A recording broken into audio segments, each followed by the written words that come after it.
Hey guys, what's going on? Welcome to another video and hope you guys are doing well today.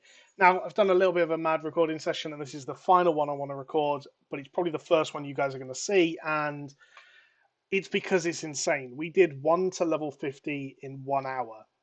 It does require boosting, does require help, so I'm not saying this is a solo method, but I'm going to talk you through how I did that. So we had the person that was being boosted create a level 1 character, started the game, went straight to adventure mode. Now, you do have to have had the campaign completed for this to have worked on your main character.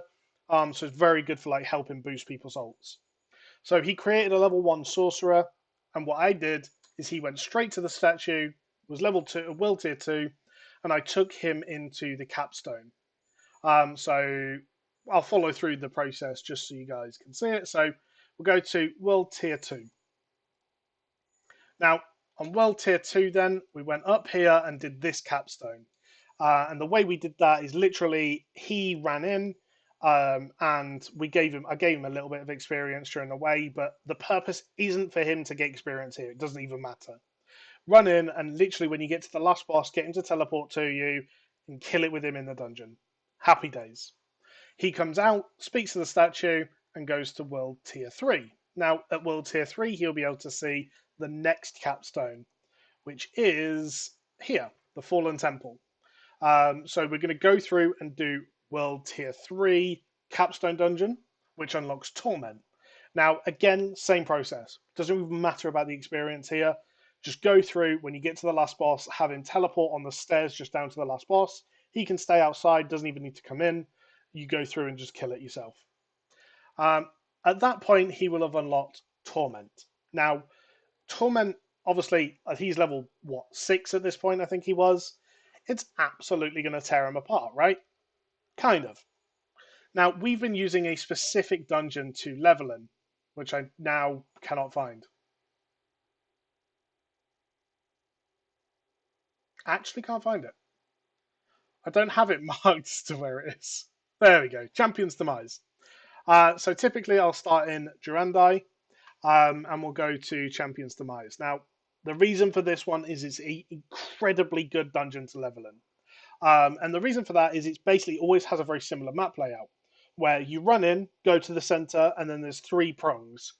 I won't tell you what it was referred to in the Discord, but you have 3 prongs effectively. And what people have been doing, and the person who hit world first level 100 was using this method.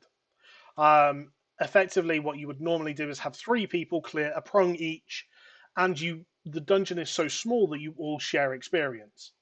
Now, we use this to basically cheese a way of having a very efficient way of leveling someone's ult up. So what happens is they stayed in the middle, which is very safe. So I'll show you when we get there now. I'm actually going to die because I'm bad at the game. So we get to the Champion's Demise, which is the dungeon. And you'll see there's a very nice place where you can stay just out of the way, sit back, and you're not going to have to worry at all really about dying. So move over to the spot. So you're going to see 3 pedestals in the middle. What we did is have him sit around here. He'll be able to get experience from the entire dungeon this way.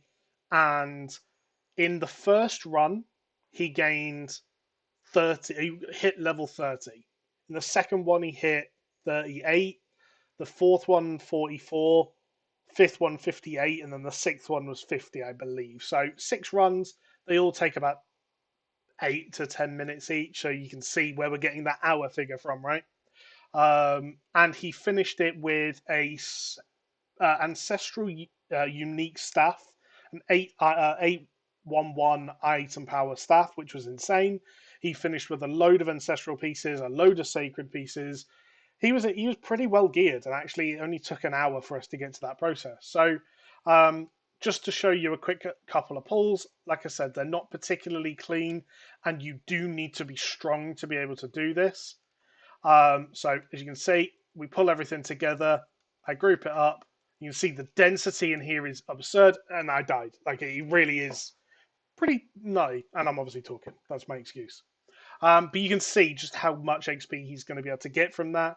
one Polly gained like 8 levels to start with, and like I said, during the end of the dungeon, he was 30 in our first run, which is just absurd. So very, very easy to hit that 1 to 50 mark just so quick. At 50, your builds start to become viable. You've got all your skill points, you've got some Paragon points.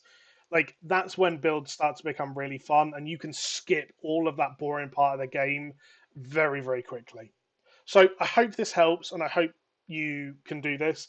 One thing that's very, very important to reset this dungeon, I'm going to go through the exact method to use. So what happens is if you have 2 players in the group, okay? So we'll say this is my dungeon as an example. You'll have 2 players in the group. I'm the leader. The other person needs to leave group while in the dungeon. So very specifically, while they're in the dungeon, they will get teleported outside. I'll then go back to town and request to join their party. During that time, they can come back in the dungeon. Because they've left the dungeon while inside mine, it's going to send them to a different world. They then go into the dungeon in a fresh reset, and I'm going to request to join and teleport to them, of which case they're already in their new dungeon. Once we finish the dungeon again, I would leave group because it's now his dungeon, so I would leave group. I'd get teleported outside, and he would teleport to town and request to join, and so forth. Actually, very simple, but not very well explained in a lot of these videos. So I really hope that helps. And yeah, thanks for watching. Catch you later. Bye.